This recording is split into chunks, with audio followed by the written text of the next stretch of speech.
Bhavnagar local crime બ્રાન્ચના માણસો શહેરી વિસ્તારમાં પેટ્રોલિંગમાં હતા તે દરમિયાન બાતમીદાર હકીકત મળેલ કે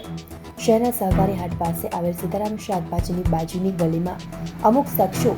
હારજીતનો જુગાર રમી રહ્યા છે. જે બાતમી આધારે બાજુવાળી જગ્યા પર રેડ કરતા સ્થળ પરથી નરેશ જયંતિભાઈ બારૈયા ઉંમર વર્ષ 43,